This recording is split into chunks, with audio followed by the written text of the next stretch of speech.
Good morning, folks. If you thought yesterday's electromagnetic star disk story was stimulating, just wait for today's electric current sheet solar flare. We've got other news from deep space as well, but let's begin over at spaceweathernews.com.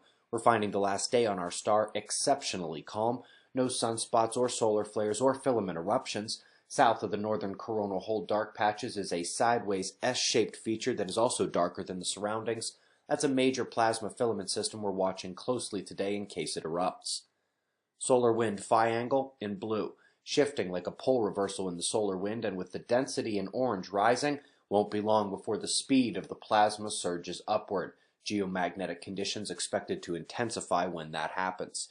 The culprit is that departing dark patch, the northern coronal hole system, while on the left you see the south is trans-equatorial and on deck to face Earth tonight. Top lithospheric news of the last day were 3 volcanoes.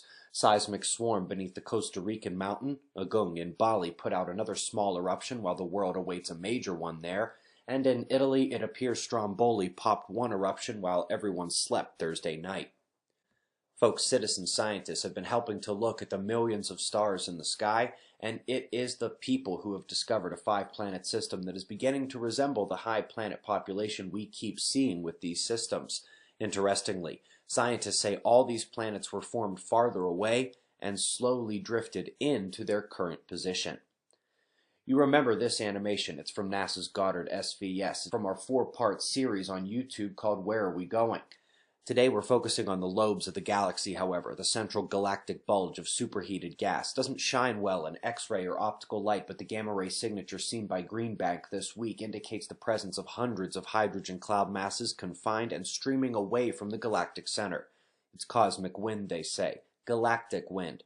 Not unlike our star's polar coronal hole ejecta. Top story here. So hopefully we remember the Titanic solar flare that erupted just over the western limb on September 10th of 2017. Apparently, a few scientists wanted to study that line shooting straight out to the right during the flare. It's the X-ray oversaturation, making the X, oddly enough, but it's that line going out there into space that got them interested. Their determination is that it is a current sheet. Unlike a regular current, which fills a space with particle flow, a current sheet is confined to a layer and its boundaries. What I must note is that these scientists missed the fact that the current sheet double layer is visible in the optical on SOHO-LASCO C2 in the perfect position. It's one thing to call it a current sheet. You can clearly see it's a double layer.